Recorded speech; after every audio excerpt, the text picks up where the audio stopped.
what got me started when I was in junior high school, we used to do the talent shows. And from then, I found that I had a love for dancing. So I started going out to clubs and stuff like that in Brooklyn. Then me and a friend of mine went to the movies and we discovered a club called Fresh in Kontiki. And that's when Rubber Band and Lil Man and them was basically ruling the discotheque. And that, watching him inspired me, you know. And that's how I started getting into the dancing. And we was going to all these clubs. And I had went to a club called the Third World Gallery. And that's when I met up with Mike, Doc, and Ray. And we formed the dance group. And later on, we met, I met James and Bernard Jews, because they was dancing with my boy and dancing. Now this is before all the underground clubs that started. All right. Then after the era of the Raspberry Freeze and the Footsteps and them. And where was Raspberry Freeze and Footsteps located? What borough? In Manhattan. Okay. In the Village. 23rd Street, Broadway, stuff like that. You know. When that shut down, all right, then I started going to clubs like the Impanema, Casablanca, a lot of hustle clubs. And a friend of mine, God bless her, rest in peace, Corey, she said, come on, let's go to a real party. And she took me to the gallery. And ever since then, I've been hooked. You know, then I found out they had a club down the block from the gallery called LOFT. You know, so, but mainly I'm a gallery head. Then when they shut the gallery down, we started going to the Buttermilk Bottoms. By this time, Larry and Mike had already opened up the garage. And I would go to the garage periodically, but my main DJ was Nicky Seeley. That's the one that did it for me. And yo, the parties was intense. You know, we didn't leave out of there till about 9, 10 o'clock the next morning. You know, a lot of good dancers and stuff. We had a lot of good females. Sophia Eskimo, we had Coco. A lot of other female dancers that I can't remember their name, but they, you know, it's totally different from the way it is now. And who were some of your early inspirations? I mean, going back from when you was going back to the school days and stuff like that. Who were some of your inspirations? My first inspiration was Brother James Brown. That was my inspiration.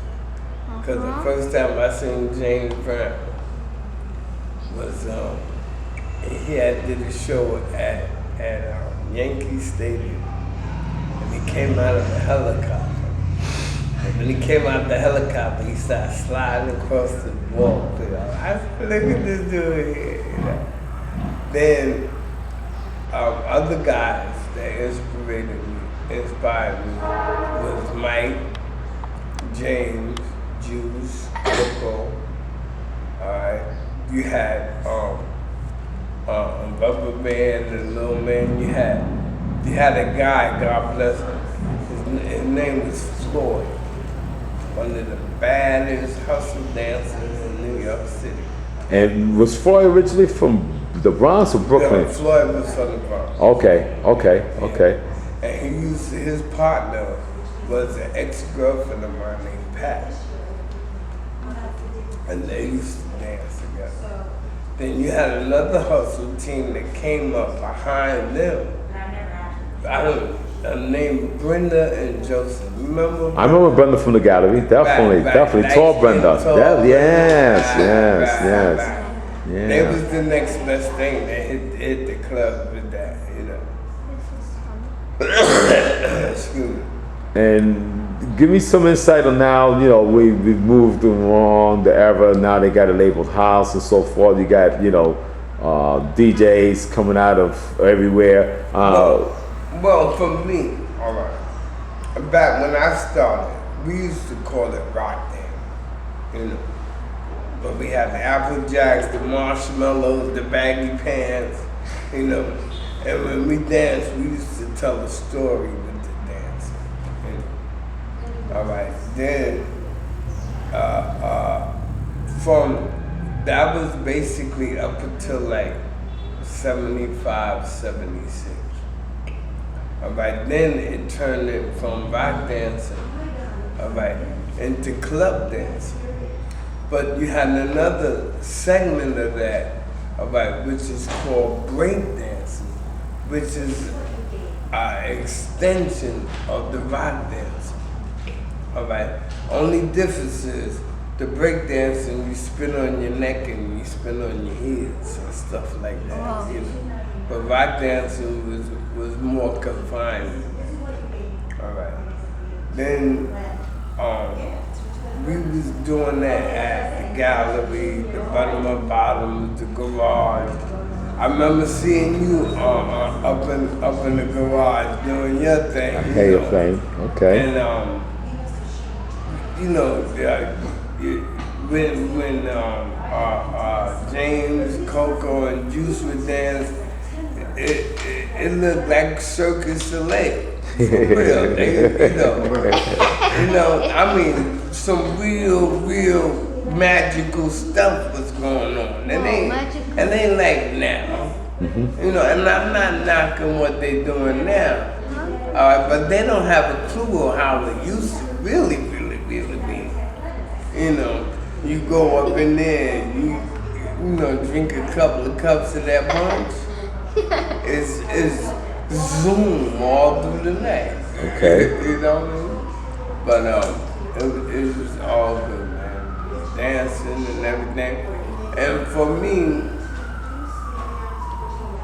when they started closing the clubs down, and it was like they snatched my world out from under me, because that was like a community within the community. Yes, it was. Everybody knew each other. We could go to a place where everybody knew your name and you knew everybody else's name. We party, sweat, have fun, and then leave there, go to the restaurant, eat breakfast, then go to Washington Square Park and hang out some more. And then this AIDS situation came and just wiped a lot of that out. A lot of good brothers and sisters today that were, really bad dancers. It's not here, because of that. Okay. I'm with you on there. There's been a big part of me that's been aching throughout the years also to catch a lot of the people that I know that I came out of the dancing era and get them to pass on some wisdom and knowledge of the background of dance, as per se we're doing. So let me ask you now. So if you go out these days and on the behalf of listening to some good music playing and so forth, what could you give us a couple of names of some of the DJs or remixes or parties or? Well, you know who I like that gives me that almost gives me that feeling of back in the day. I like Louis Baby. Okay. All right.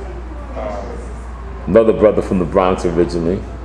Oh, he is? I thought he was from Jersey. Nah. He's from That they had that era. Actually, his uncle was Hector Lavoie from Fanny All-Star, the great singer. Right. And then, you know, the Mark Anthony, the Jennifer Lopez, and even Louis, they got these projects where Jelly Bean Benitez also grew up from, which is called the Watson Projects. Right. You know, Beach Avenue, south part of, not south, but the east part of the Bronx. And a lot of them came out from that era at that point. Right. So Louis also came out from there too. There's another DJ, his name is Doug. He used to play, David used to let him play the law. Yeah. Doug Sherman. Right, yeah, I love the way Doug plays. Okay, I think, is he the one that does the parties when they do the loft parties, I'm not mistaken? Yeah, I think so. I haven't been to it. No, he's Douglas Sherman. He's the only one, the other person. Okay, all right. See now, I wouldn't mind paying $45, $50. Because I know I'm going to hear some music that I want to hear. But when David was playing late, he charged $50 at the door. And he playing some stuff from Europe that I couldn't, I'm like, I can't get into it. Okay, and let me ask you this, because some dancers are talking sometimes, second generation dancers and so forth. Now when I've gone out back in those days of when we was partying, there wasn't no really labeled dance steps on the movements. So nowadays I'm hearing bodies saying that this is the drop, this is this. What's your take on that as far as having different names or labels on certain dance movements or steps? That's all for marketing and making money. All right. See, because the true dancer, you didn't have labels. You just did what you felt. All of that now.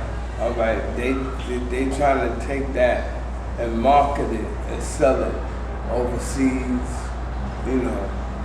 Russia, Japan, places like that. All right, and the discrepancy that I have about that is not so much that they want to make money from it. All right, I don't have a problem with that. Is that they make it seem like they're the one that created it, all right? And when we was doing this in the beginning, half of them wasn't even born. And if they were born, they was walking around in diapers, But they going around projecting the image that they created this dancing, and they trying to sell it like it's their creation. And that's the only problem that I have with that. And the other question I want to drop on you also, throughout the years, I know the dancers that were in my circle, obviously not putting a number on the age, but definitely they're over 50 and so forth and so on. What would you suggest to the youth as far as taking care of your body? Because that's like the temple as far as you being like either vice versa, a sports person or a dancer. What would you mention? The thing I used to do, even when I got to the loft or whatever gallery where I always grab my corner and stretch out for about 5-10 minutes. So, or whatever intake of food my paper. What would you suggest to the youth dancers that are coming up and trying to keep their body in some sort of condition before just going out on the floor? Stretch your diet, what you eat. Try not to put anything foreign in your body that's gonna eventually break it down. Okay. You know what I mean?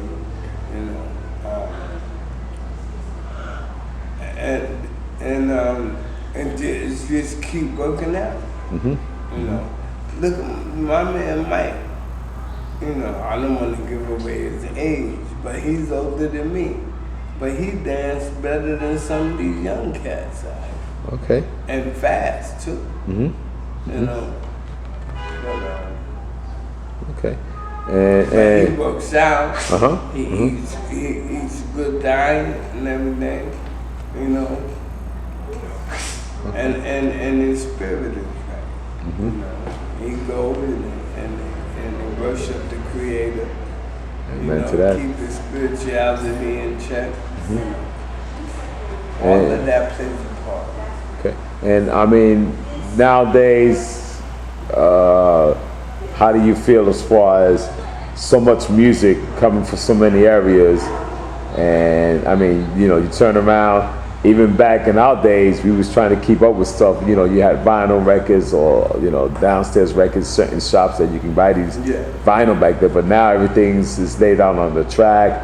Digitally, you can go to a, you know, whatever browser or .com something to get the music. And, you know, I mean, so what's your feel on the music? I know Africa has come into the scene fairly much with their own type of house style. So what's your take on the music scene for you? I mean, besides the classics and so forth, you know, fast forward into what's going on in the era these days. I like a lot of the music, all right? What I don't like is how some of these DJs play the music, all right? I truly believe you want to take a crowd on a roller coaster ride, all right? Where you playing slow music, mediocre slow music, and you build it up to a peak, all right? Some DJs, they start off with a fast-paced record, and it'll be like that through the whole night. You know, okay, maybe some of the young cats like that, all right. But for old timer like myself, you know, I like the groove to the music, and grooving is not only you dancing fast, but you can dance slow too, you know. Okay, all right, and. You know, like I said, I myself, I'm gonna get Steve on in a few minutes to do his part of the interview. But the thing I want to say, Gregory, is that also, I mean, in the future time that goes on and everything else, and one of the main reasons why I'm doing these videos now, basically, is to pass it over to the youth, and they can get some history and knowledge of the time and era that we live, which was a great time, and time does change, and they go to their different cycles, more than anything else. So when everything is done and said, and you have to forward something over to these youth, as you know, your AKA name goes as Flame, what would be the windows that you would try to open them with for future, as far as dance goes, and something that you can drop on them that they can take and run with?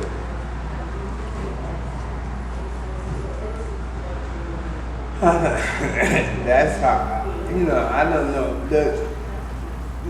You know, just go at it spirituality, you know, spiritual.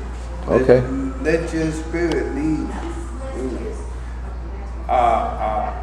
Don't try to copy or do what you see the next person do. You know, do your own thing. Make a signature of your own.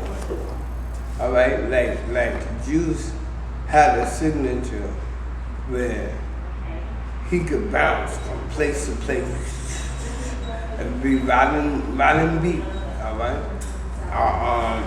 James had a signature where he could twist his body up like Gumby, you know, and do it to the beat, be right on time, you know. Mike had a signature where he danced real fast, you know. I had my signature dance was a spinner, you know.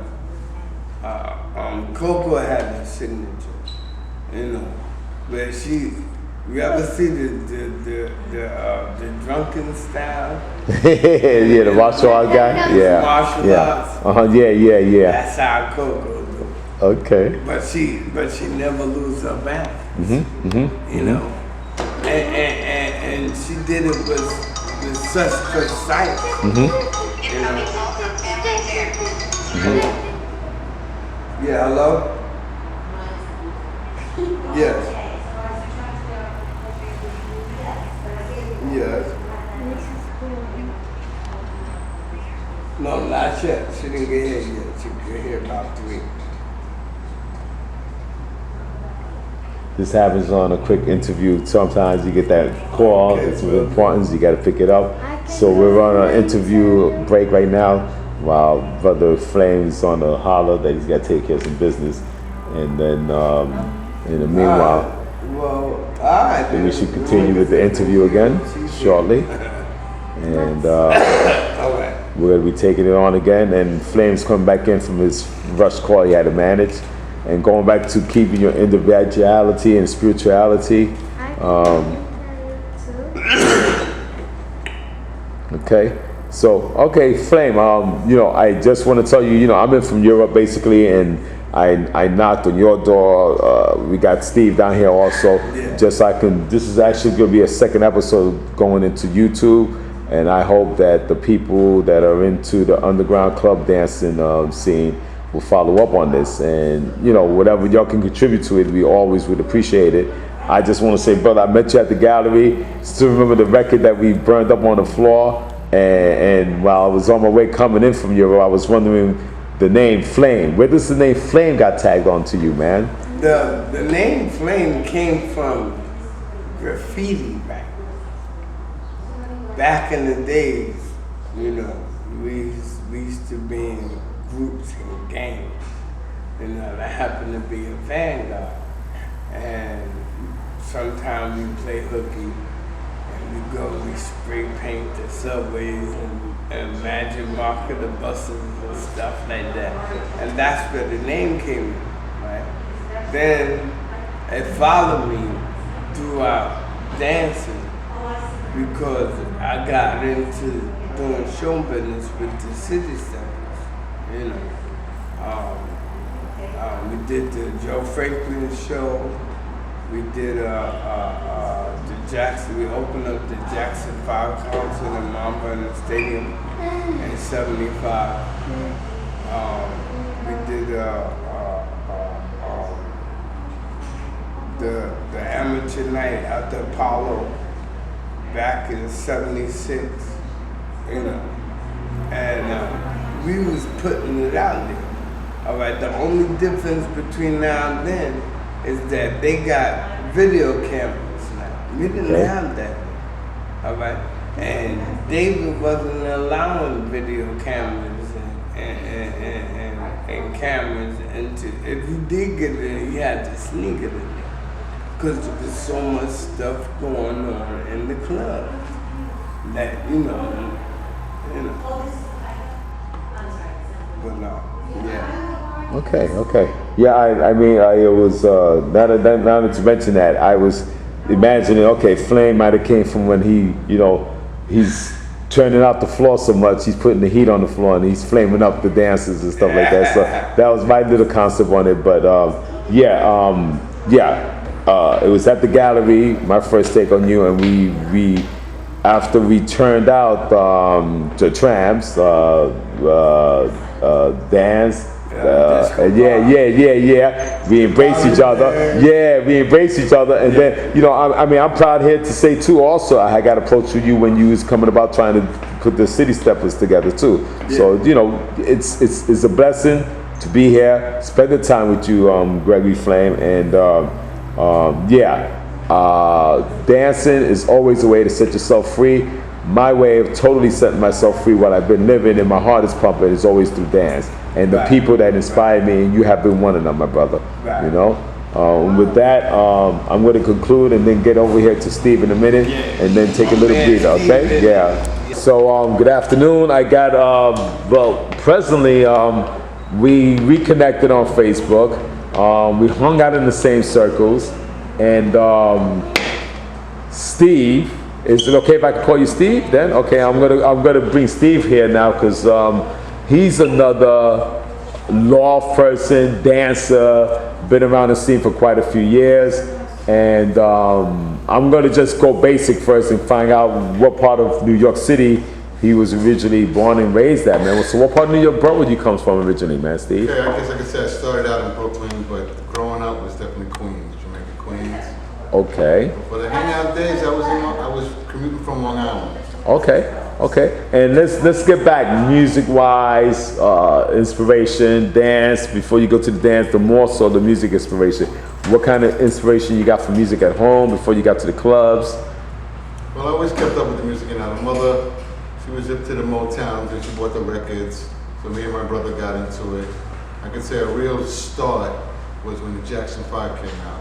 Okay. Seeing Michael Jackson dance, seeing that group, something that me and my little brother could really relate to. And so around that time, with those records coming out, I started going to my first little house parties and getting into dance and loving dance. Along with that was the fact that Soul Train existed, and we had that to watch. We went to moves every weekend. Okay, and Soul Train comes out from what coast? East Coast, West Coast? West Coast. Okay. And how did you first get down into this underground scene, the club dance scene? I mean, who invited you? Who inspired you, got you into that area of dance? All right. Well, I was going to a lot of the so-called the straight discos in New York, getting dressed up really clean, suits, three-piece suits, clean shoes, shine shoes to go to clubbing. I liked it, and dancing, but then I started getting worried about these other parties, the other clubs, but they weren't open to the public. So finally a night, a friend told me about this LOFT. And I went, I was his guest. I don't even remember this particular person's name, because when I got in there, I ran into a whole bunch of other people that I already knew. Interesting. And they had kept it pretty well secret, figuring I was either too young, or not hip enough, or their privileges didn't extend past one or two guests. Okay. I know that's how it was in the law. Some people couldn't bring any guests, one guest. Some people had juice, they could bring a lot of people. That's true. So once I got in there to the law, I pretty much had no desire to go to those other clubs or put a suit on to party in. I saw the guys in baggy pants, the ripped t-shirts, Capizio dance shoes, sneakers, boxing shoes, and a few guys that I really got to be close friends with would be James Junebug Merritt and Bernard Juice Hanna. Okay. Who, loving their dance style, they were also on Long Island. I kind of centered on Junebug style of dancing. That's what I follow. Okay. And I got into that. And the LOFT became to me like a home. There were other clubs. I hit one time at the gallery, a couple of times I went to the garage, but the LOFT, every weekend, I had to be there. This was the early 70s into the end of 99 Prince. Okay. And so dancing for me was, the LOFT had the great dance floor, and as some others have mentioned, quite a diversity of styles. True. Right? I mean, there was a guy, Willie, reminded me of famous dancers out there, like Fred Astaire, right. like Gene Kelly. Willie's style, Willie Dancer's style was like Gene Kelly. Okay. So we had Mike, Bass Mike. We had the Disco Twins. We had Billy, Junebug, Juice, the females that were out there, Cat, Coco, names I can't even remember, but to me, just fantastic dancers that I wanted to be a part of that. And I wanted to be as good as them. Mm-hmm. I wanted to create, so I had to develop my own style. Mm-hmm. Get out of there, Marco. And so, and of course, with the music, there was Dave Mancuso playing the most fantastic music on the most fantastic sound system that you've ever heard. And it made you want to come back every week, every weekend. You wanted to be there, you wanted to hear those songs, you wanted to hear new songs, and you wanted to be with your friends and the people you danced with the week before. Okay, and I mean, the last I caught you on recently, about a year or two, or maybe even longer than that now, because time does go back quick.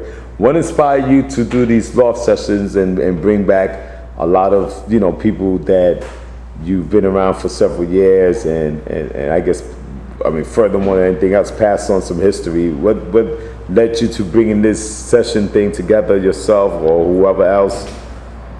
Well, for years, all of us friends, we always talk about the LOFT. The LOFT was the greatest, the LOFT in the garage there. So in a way, we always want to recreate that. We want to have some kind of event where we hear our music, a chance where maybe some of the dancers could do some of their old style, because that's what it was about, was just doing whatever you felt like, no special dance, just the dance you liked. So with this interest in the LOFT music, a lot of it is now available, where before it was hard to find. We had the records. So I found it coming out more. And I ran into a couple of young guys that were really interested in this music and wanted to dance to it. And I said, well, I don't know how you're going to do that, because now many DJs are playing these, what we call classics. You get a couple in a night, but they said, wow, you guys had whole nights of it. We used to tell them the stories, songs played all the way out. We really danced to it. Songs that had beginning, middle, end, told a story. It took you somewhere. So these guys, they got interested in it, so we developed the idea of, let's have an open dance session in the studio. Okay. Dim the lights and have the music. So the friend that started it actually was John Malavi, and he wanted me to partner with him because I had the music. Okay. We brought it in, and we had a nice selection there. We found that the younger kids, the younger crowd, was into the faster pace. And we had a lot of songs that were slower plays. We still danced to them. There was like songs from Eddie Grant, Living on the Front Line. Just slow pace. We got Macho City, we got House Party, Fred Wesley. This music was a total different pace, but we danced to that stuff, whatever two-step, whatever pace it was, to the whole song. Okay. So I tried to introduce this to them, and I personally wanted to learn a couple of new moves, show them a couple of some of the old school cats to come through and show them a mix on the dance floor with the old music that we danced to. So that was to invite them, the friends, to come get a little exercise, reconnect with some friends, and hear some of the music. Okay. And I got about a minute and a half going on the tape here, but I'm going to run it all the way to the end. And furthermore, like I said, I want to thank you also, Steve, for coming out and finally meeting each other face to face. And I know we'll have something to do with passing on the history and documentary of this music. The other thing I want to ask you now is that, so now we fast forward with 2013. What party did you go to, boat rides, whatever it may be, DJs you would go hear out? What could you pass on to the youth that you could say, okay, well, this person is still doing this in a loving way, inspiring, you'll get something not just music. So who would you say as far as to go listen to or what have you, party venues? Well, some of the DJs that I like are actually guys I used to hang out with years ago, and I like the fact that they're older and they've got that years of knowledge, history. One of the DJs was mentioned earlier was Louis Vega. Definitely has a good selection of music. He knows what to play for his people. He throws a few classics in there, remix, and got a good pace. Another one is E-Man. Okay. He definitely knows the history. He came from where I came from. And gets the crowd going. Another one, a little younger guy, but he knows it, is Kirby Mark. Okay. Yeah, he's out from Brooklyn too. Yeah. And he's good. But as far as venues for events in New York, really there's just so many parties or events that occur. More recently, special event gig that's been happening in New York is this organization called Prince and King. Right. The guys around my age, a little younger, a little older, this is the perfect event for them because it plays all that good old stuff that we all party to in our 20s and some teens, and mixed in with some new stuff. So when we go, we try to get the younger people to come in. Some of us, our kids are in their 20s, they come. There's the events that Jelly Bean gives out here. I've only been to a couple. Ain't Nothing But a House Party. Right. I've been there one time a couple years back. I heard 718 Sessions are still doing things on Sundays with Danny Crovert. 718, you know. Another one. I actually haven't been to that one or the Shelter. Body and Souls also doing something. Body and Soul, but these are events that I would go to. I know that they have a good selection of the older crowd along with the newer crowd. Okay. And then in closing, I mean, what would you pass on to the youth? Something that they can run with from your time, and now you see the change, but you can say, hey, look, take this and run with this. This will help you in your dancing and inspire you and open up windows somehow.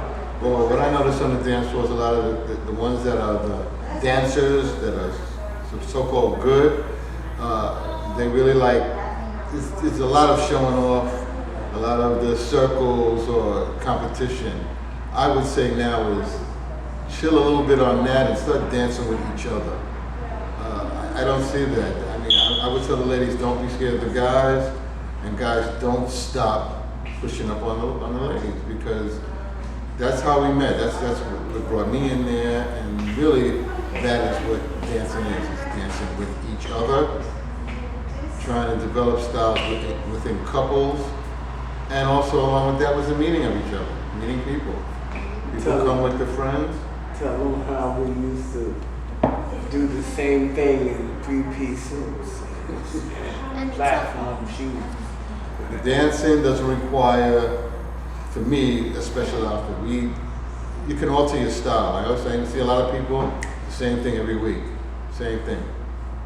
When I hung out and other friends, depending on what we wore was a style. If I had a suit on, I danced like I had a suit on. If I had one of the baggies, maybe one night I feel like I'm John Travolta, one night I feel like I'm Turbo from Breaking. So I just tell the young people is that talk to each other, dance with each other, make friends with each other.